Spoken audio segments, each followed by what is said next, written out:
So I'm going to discuss 3 citizenships that are possible in 2 years each, right? So you just have to wait for a couple of years and then you directly apply for your citizenship. That 3 top options. The reason why I'm making this video is because this is one of the most popular topics. There's a lot of geopolitical tensions outside. People ought to be prepped with that immediate residency or flexible residency. Yet at the same time, they want something that can earn them a citizenship, a fairly quick citizenship. Now, when you compare these options that I'm going to discuss with some of the other options are all 5 years or more, and these options are just a couple of years of wait time. The first on the list, you could actually apply for the citizenship in as early as 6 months.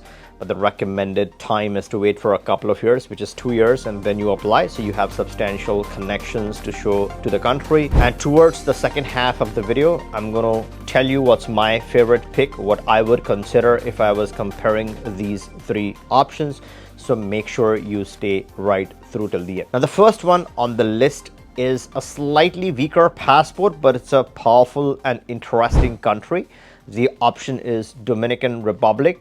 Now, one could technically apply for citizenship as early as 6 months, but the general practice is to wait for a couple of years, which is 2 years. So you have some connections to show, right, to the country, and then you apply for citizenship for a better chance of acquiring your nationality. Now, the thing with Dominican Republic that's important to note is that this is not Dominica. It's not a CBI option. It's none of those busted options. So this is a real country.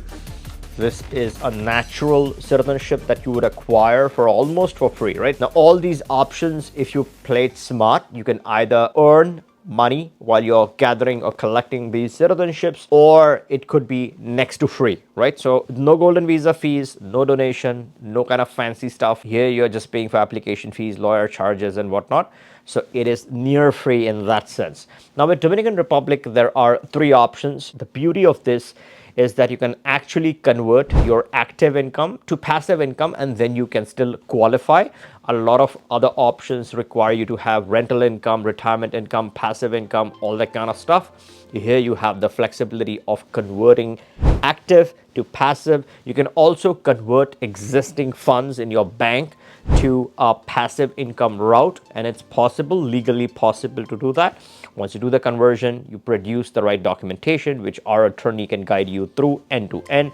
Then you can immediately acquire a permanent residency. Then there's a second option by direct real estate purchase. You purchase a condo or any property worth 200K USD in the country, and then you can still acquire the permanent residency visa. This is the investor route, and then obviously you're looking at waiting for that 2-year time frame and then applying for citizenship. The best thing about Dominican Republic is that it's a flexible residency, so you can choose to be in the country, and if you don't want to spend any physical time, then you can simply have this as a placeholder residency, as a back pocket residency, whatever you may want to call it.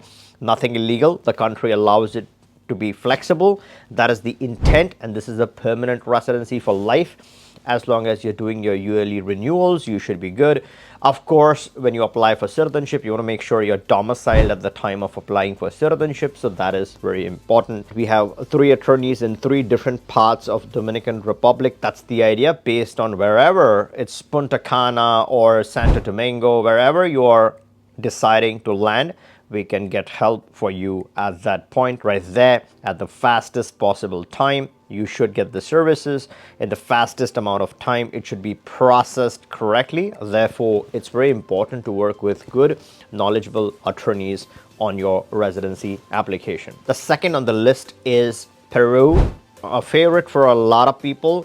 The beauty of Peru is that citizenship is possible in just 2 years wait time, right? You wait for 2 years, then you apply for citizenship. A lot of people try to claim on the internet that it's a 2-year citizenship, 2-year citizenship. What that really means is you wait for a couple of years, then you apply for naturalization, and then you get your citizenship. With Peru, you have 2 broader, 3 actually options.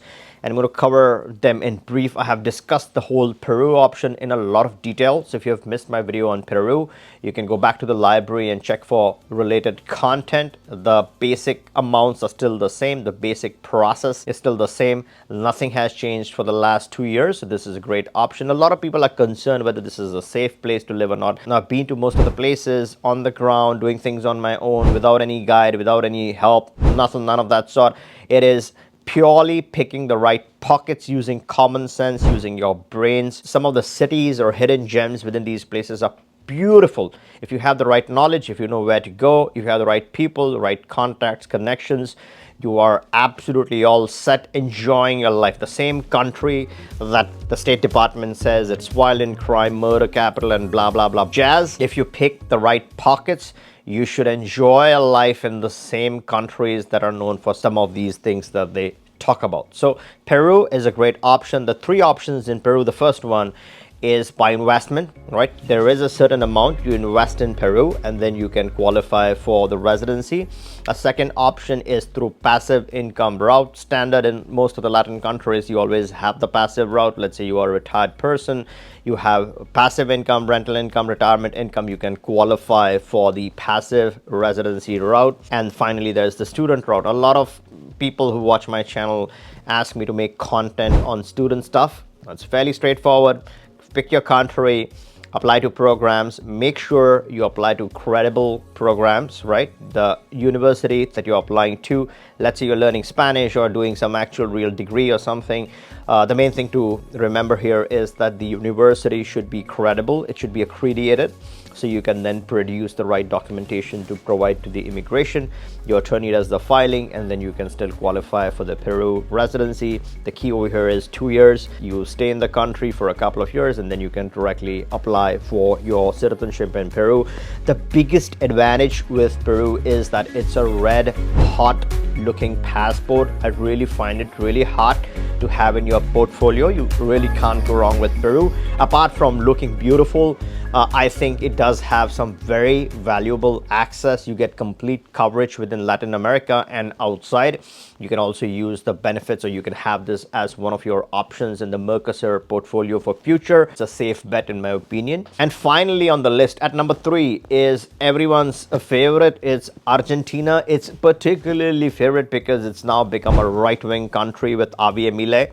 A lot of people are excited inside and outside with this change.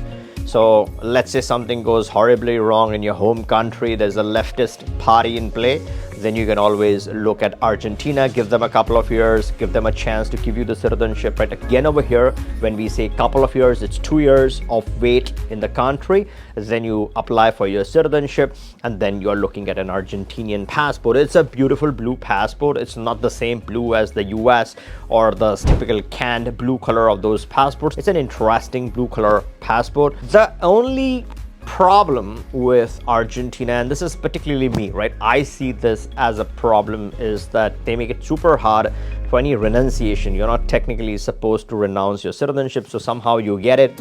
Let's say there's a citizenship-based taxation or worldwide, they run behind you. Whatever goes wrong, right? We don't know what goes wrong, what happens.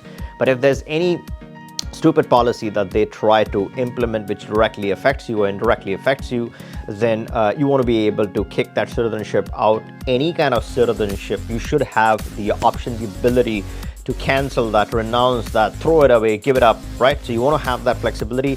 Locking yourself into a citizenship which you cannot renounce is somewhat troubling for me. I think you should never be bounded like that. You should always have the flexibility to renounce. So in that sense, I see that as the major disadvantage. The biggest advantage, the biggest pro of Argentina is a livable country, right? You can actually use this as a plan B, second home, whatnot.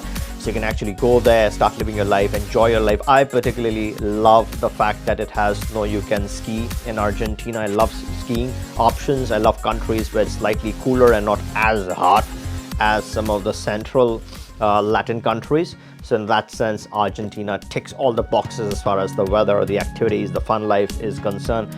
The slight disadvantage is that the connections are poor, so it's not well connected kind of country. Although it's such a big country, it's not well connected.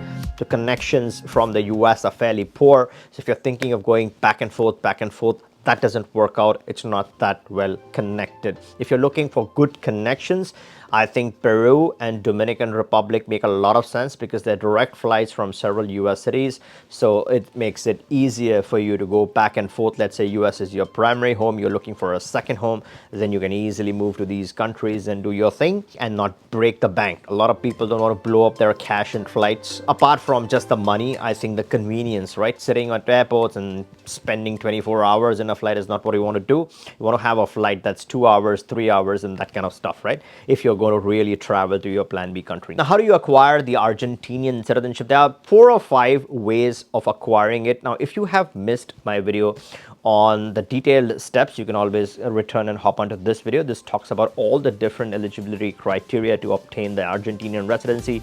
The beauty of it is that they immediately give you an interim temporary residency so you can move on with your life. That's what you really are looking for. And then in a few months, you always get the final temporary residency in hand, and that can be mailed to you. And we have one of the best and the fastest attorneys who can get that done for you. So from a residency execution perspective, it's attractive, not as attractive as Mexico. Mexico, the card can be obtained literally in 1 day. And if you have missed that one, you can return and take a look at this video. This outlines how the card process can be even taken care of in a day.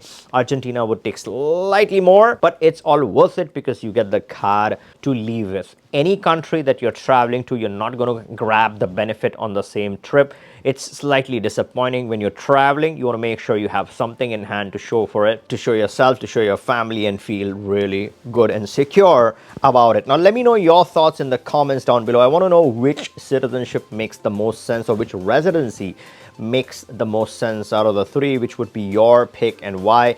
My personal thoughts on this is really, if you are looking for student stuff, you're going to actually spend some time in the country, then you cannot go wrong with Argentina. But if the headache of not being able to renounce this citizenship is bothering you, then Peru is the next best choice.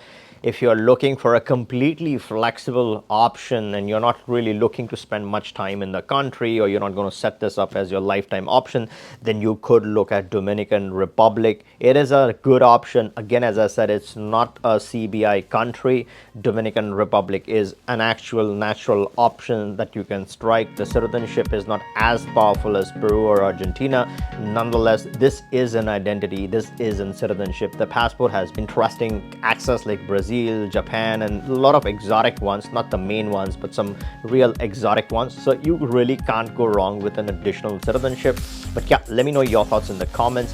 And if you haven't subscribed, then make sure you're subscribed to this channel so you don't miss out on all the important updates that I keep providing. All right, I hope you liked this video. If you did, give me a thumbs up and catch you in the next one.